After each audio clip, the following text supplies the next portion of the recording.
সূরা আল মুমিনুন 23 নম্বর সূরা 1 থেকে 11 নম্বর আয়াত পর্যন্ত আমরা সেই জিনিসগুলো জানলাম একজন মুমিনের বৈশিষ্ট্য। তা আমরা আরো কিছু জিনিস যে সৃষ্টিকর্তা সম্পর্কে আমাদের বিশ্বাস কিরকম হতে হবে, তার সম্পর্কে আমাদের আইডিয়া কিরকম থাকতে হবে, সেই জিনিসগুলো আমরা এখানে জানার চেষ্টা করব। তো শিরক করলে তো সৃষ্টিকর্তা কোনোভাবে ক্ষমা করবেন না।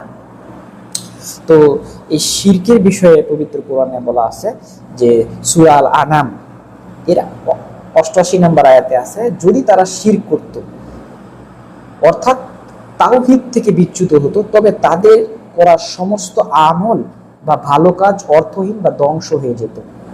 সূরা আল আনাম কাদের সম্পর্কে বলেছেন? নবী রাসূলদের সম্পর্কে বলেছেন। চিন্তা করেন যে নবী রাসূলদেরকে বলা হয়েছে তারা যত আমল করেছে তাদের সব আমল ধ্বংস হয়ে যেত যদি তারা শিরক করত। তারপর ব্যাপার হচ্ছে যে শিরক সম্পর্কে বলা আছে সূরা নিসা 48 নম্বর সূরা 116 এবং সূরা নিসা 4 নম্বর সূরা এর 48 এবং 116 নম্বর আয়াতেই বলা আছে, নিশ্চয়ই আল্লাহ তার সাথে শরীক করা গুনাহ অপরাধ ক্ষমা করেন না। এছাড়া অন্য যে কোনো অপরাধ তিনি যাকে ইচ্ছা ক্ষমা করতে পারেন। আর যে আল্লাহর সাথে শরীক করে সে এক বিরাট অপরাধ রচনা করে। এটা বলা আছে সূরা নিসা 4 নম্বর সূরা 48 নম্বর আয়াতে। তো এখন আমরা সূরা মাইদার দিকে তাকাবো। সূরা মাইদা 5 নম্বর সূরা এর 72 নম্বর আয়াতে আছে, নিশ্চয়ই যে ব্যক্তি আল্লাহর সাথে কাউকে শরীক করবে আল্লাহ তার জন্য জান্নাতকে হারাম করে দিয়েছেন এবং তার বাসস্থান হবে জাহান্নাম। সূরা আল মাইদা, ঠিক আছে, এটা পবিত্র কোরআনে উল্লেখ আছে। তো এখন ব্যাপার হচ্ছে শিরক করলে তার জন্য জান্নাতটা হারাম, সে কখনো জান্নাতে যেতে পারবে না যদি দুনিয়া থেকে ক্ষমা না নিয়ে মারা যায়। আর ঈমানের ক্ষেত্রে সবচেয়ে বড় যে সূক্ষ্ম বিষয়টা সেটা হচ্ছে ঈমান হতে একদম নির্ভেজাল, একদম পিওর, এর মধ্যে কোনো ভেজাল থাকা যাবে না, এর মধ্যে শিরকের বিন্দু মাত্র অবকাশ থাকা যাবে না। ঈমানের প্রথম শর্তই হলো তাওহীদ বা একত্ববাদ, স্রষ্টার ইবাদত, গুণাবলী বা কর্তৃত্বে অন্য কাউকে শরীক করা যাবে না। তো ব্যাপার হচ্ছে যে তাওহীদের যে মূলনীতিটা আছে সূরা ইখলাস 112 নম্বর সূরা 1 থেকে 4 নম্বর আয়াতে, সেখানে আছে যে বলুন তিনি আল্লাহ এক অদ্বিতীয়, তিনি কাউকে জন্ম দেননি এবং তাকেও জন্ম দেয়া হয়নি। এটাই হচ্ছে তাওহীদের মূলনীতি। হ্যাঁ, আর তাওহীদ ছাড়া, মানে আল্লাহর একত্ববাদ ছাড়া ঈমানটা হচ্ছে ভিত্তিহীন। আল্লাহর সাথে কোনোভাবেই কাউকে শরীক করা যাবে না। আর শিরকের যে অপরাধ, এটা সৃষ্টিকর্তা কখনোই ক্ষমা করেন না। তো পবিত্র কোরআনে যে আমরা যে সৃষ্টিকর্তা সম্পর্কে বিশ্বাস স্থাপন করব, সেই বিশ্বাসটা কিরকম হবে সেই জিনিসটা সম্পর্কে পবিত্র কোরআনে স্পষ্টভাবে বিভিন্ন আয়াতে বলা আছে। আমরা সেই জিনিসটা জানার চেষ্টা করব যে আল্লাহ সম্পর্কে, আমাদের মহান স্রষ্টা সম্পর্কে আমাদের ধারণা কিরকম থাকতে হবে। খ্রিস্টান ধর্মে ঈসা আলাইহিস সালাম বা যীশু খ্রিস্টকে তারা ঈশ্বর হিসেবে মানে। তো এই জিনিসটা যে মানা যাবে না, এই যে যত রকম দ্বিধা বিভক্তি আছে, সেই জিনিসগুলো কিন্তু কোরআনের মাধ্যমে আল্লাহ 1450 বছর আগে স্পষ্ট করে দিয়েছেন। আমরা সৃষ্টিকর্তা সম্পর্কে কিভাবে আমরা নির্ভেজাল বিশ্বাস স্থাপন করব, এর মধ্যে বিন্দু মাত্র অন্য কোনো ভেজাল থাকা যাবে না, সেই আয়াতগুলো আমরা এখন জানার চেষ্টা করব। পবিত্র কোরআনে সূরা মাইদা এবং সূরা নিসা, এই দুইটা সূরায় ঈসা আলাইহিস সালাম সম্পর্কে, খ্রিস্টান নামে যে একটা ধর্ম আছে, যে যারা খ্রিস্টান তাদের সংখ্যা কিন্তু অনেক বেশি, মুসলিমদের চাইতেও কিন্তু এই পৃথিবীতে খ্রিস্টানের সংখ্যা বেশি। তাহলে আমাদের এটা বুঝতে হবে যে এই যে বিভাজনটা, ঈসা আলাইহিস সালামকে নিয়ে যে বিভাজনটা সৃষ্টি হয়েছে, সেই জায়গাটা লাখো লাখো কোটি কোটি মানুষ, মিনিমাম 200 কোটির উপরে মানুষকে পথভ্রষ্ট করে দিয়েছে।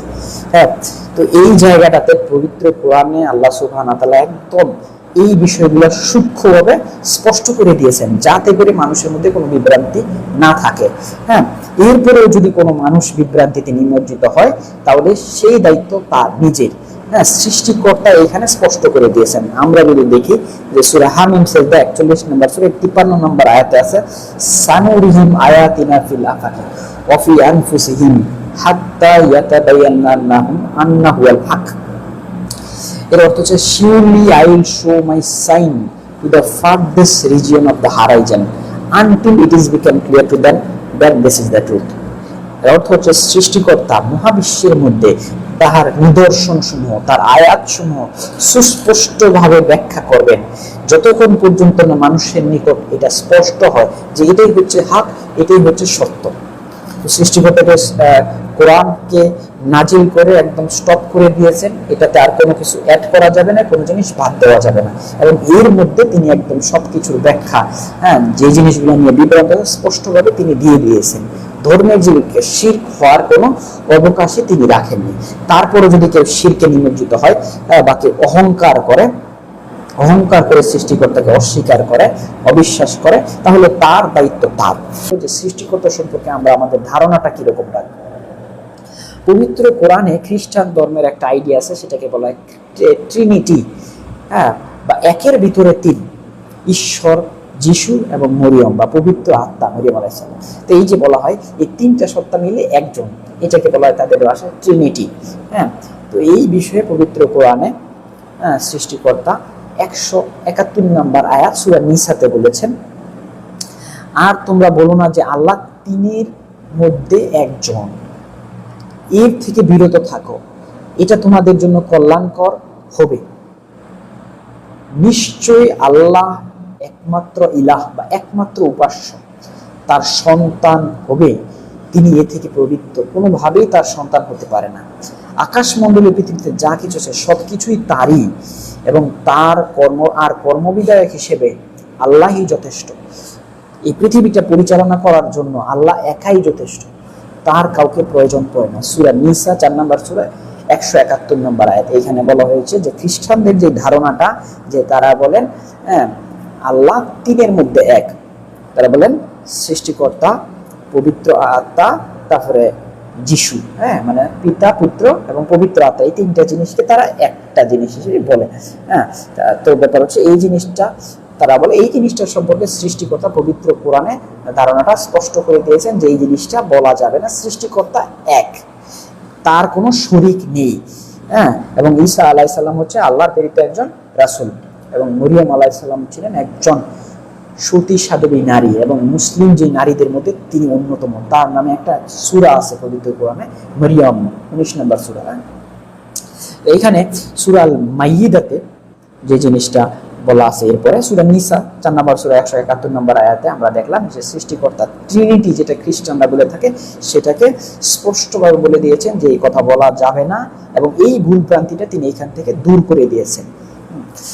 এরপরে সূরা আল মাইদা 5 নম্বর সূরা 73 নম্বর আয়াতে বলেছেন, নিশ্চয়ই তারা কাফের বা অবিশ্বাসী যারা বলে আল্লাহ তো তিনের মধ্যে একজন, অথচ এক ইলাহ ছাড়া অন্য কোনো ইলাহ নেই, একজন সৃষ্টিকর্তা ছাড়া অন্য কোনো সৃষ্টিকর্তা নেই।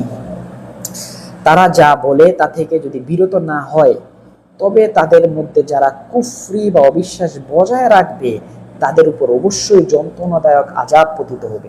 এখানে বলছে যে যে কেউ আগে খ্রিস্টান ধর্মের ছিল, যারা আগে বলেছে এতে কোনো সমস্যা নেই, যদি সেটা থেকে ফিরে আসে আর যদি সেই অবিশ্বাসটা বজায় রাখে, তাহলে তার জন্য অবশ্যই যন্ত্রণাদায়ক আযাবের ব্যবস্থা করা আছে। তারপরে সূরা এই যে আয়াতগুলো আমরা বললাম, তো এটার সমাধানটা কি, যে তারা এই জিনিসটা বলতেছে। এইখানে বলছে এই আয়াতে সূরা মাইদা 5 নম্বর সূরা 116 নম্বর আয়াত, সেটা হচ্ছে এই আয়াতে কিয়ামত দিনের একটা দৃশ্যপট তুলে ধরা হয়েছে। কিয়ামতের দিনে, যে সূরা মাইদা 5 নম্বর সূরা 116 নম্বর আয়াত, এইখানে কিয়ামত দিনের একটা দৃশ্যপট, যে ওই সময় কি হবে। আল্লাহ তাআলা হযরত ঈসা আলাইহিস সালামকে জিজ্ঞেস করবেন যে তিনি মানুষকে এবং তার নিজের এবং তার মাতার ইবাদত করতে বলেছিলেন কিনা। তখন ঈসা আলাইহিস সালাম নিজে এই ট্রিনিটির ধারণাকে অস্বীকার করবেন, এবং তিনি বলবেন সৃষ্টিকর্তা তো ভবিষ্যতের কথা জানেন, ভবিষ্যতের এই জিনিসটা ঘটবে, এই জিনিসটাই বিচারের মাঠে যে ঘটবে, এই জিনিসটা সৃষ্টিকর্তা আগে থেকে মানুষের মধ্যে প্রকাশ করেছেন, কারণ আল্লাহর কাছে অতীত, বর্তমান, ভবিষ্যৎ সবই এক। এই আয়াতে বলা হচ্ছে, আমি কোট করছি অর্থটা, যে আর যখন আল্লাহ বলবেন যে হে মরিয়মের পুত্র ঈসা, তুমি কি মানুষকে বলেছিলে যে তোমরা আল্লাহ ছাড়া আমাকে এবং আমার মাতাকে দুই উপাস্য হিসেবে গ্রহণ করো। তখন ঈসা আলাইহিস সালাম বলবেন, আপনি পরম পবিত্র, আমার জন্য এটা শোভা পায় না যে আমি এমন কথা বলি যে যার কোনো অধিকারই আমার নেই। এইখানে স্পষ্ট করে ভবিষ্যতের কথাটা বলা আছে যে ভবিষ্যতে ঈসা আলাইহিস সালামকে আল্লাহ সুবহানাহু ওয়া তাআলা এটা জিজ্ঞেস করবেন, কারণ ঈসা আলাইহিস সালাম ওই মুহূর্তে লজ্জিত থাকবেন। আমরা এই জিনিসগুলো জানি যে উনি কিন্তু মানুষকে বিভ্রান্ত করেননি, মানুষ বিভ্রান্ত হয়েছে তার কিছু অলৌকিক ক্ষমতার ভুল ব্যাখ্যা করে মানুষ বিভ্রান্ত হয়েছে। ঈসা আলাইহিস সালাম আবার পৃথিবীতে ফিরে আসবেন এবং তিনি এটা পৃথিবীতে এসে ক্লিয়ার করবেন এবং কিয়ামত দিবসেও সৃষ্টিকর্তা তাকে এটা জিজ্ঞেস করবেন এবং সেই জিনিসটা তখন উনি ক্লিয়ার করবেন। তো সৃষ্টিকর্তা সম্পর্কে আমাদের যে বিশ্বাসটা থাকবে সেটা সূরা ইখলাসে বলা আছে যে সৃষ্টিকর্তাকে আমরা কিভাবে বিশ্বাস করব, তার সম্পর্কে আমরা কিভাবে ধারণা নিব। যে আমরা জানি কুল হুয়াল্লাহু আহাদ আল্লাহুস সামাদ লাম ইয়ালিদ ওয়া লাম ইউলাদ ওয়া লাম ইয়াকুল লাহু কুফুয়ান আহাদ। সূরা ইখলাস 112 নম্বর সূরা এর 1 থেকে 4 নম্বর আয়াত। এটার অর্থ যদি আমি কোট করি, সেখানে বলা আছে যে বলুন তিনি আল্লাহ এক এবং অদ্বিতীয়, আল্লাহ কারো মুখাপেক্ষী নয় বরং সবাই তার মুখাপেক্ষী, তিনি কাউকে জন্ম দেননি এবং তাকেও জন্ম দেওয়া হয়নি, আর তার সমকক্ষ সমতুল্য কেউ নেই। ঈসা আলাইহিস সালামকে নিয়ে যে বিভ্রান্তির সৃষ্টি হয়েছে এটার উত্তর কিন্তু এখানে সুন্দর করে আছে। যে খ্রিস্টানরা বলে যে ঈসা আলাইহিস সালাম বা যীশু খ্রিস্ট হচ্ছেন ঈশ্বরের পুত্র। তো বাইবেলের book of Romans chapter number 8 verse number 14 বলা আছে, who led by the spirit of God they are son of God. মানে যে কেউ সৃষ্টিকর্তার দেখানো পথে, নির্দেশিত পথে চলাচল করবে, জীবনযাপন করবে, সেই ঈশ্বরের পুত্র। এটা বাইবেল অনুসারে আছে। তো এরকম বাইবেলে শুধু যীশু খ্রিস্ট সম্পর্ক নয়, আব্রাহাম মানে ইব্রাহিম আলাইহিস সালাম, অন্যান্য অনেক নবীদের ক্ষেত্রেই বলা আছে যে যারাই সৃষ্টিকর্তার নির্দেশ মানবে, ওইখানে বলা আছে সান অফ গড। হ্যাঁ, ওই যে সান অফ গড, এইখানে ঔরসজাত পুত্রকে বোঝানো হয়নি। এমনিতে মানুষকে বলে যে হ্যাঁ এই ছেলে তুমি ভালো, এই বলা হয় এরকম ভাবে। তো এই নর্মাল সেন্সে বলা হয়েছে সেরকম। তো এইটাই চেঞ্জ হইতে হইতে এরকম হয়ে বিভ্রান্ত হয়ে ঔরসজাত পুত্র বা বায়োলজিক্যাল সান বানিয়ে দিয়েছে। তো এইখানে ঈসা আলাইহিস সালাম সম্পর্কে যে বিভ্রান্তির সৃষ্টি হয়েছে সেটার উত্তরটা এই জায়গাতে আছে।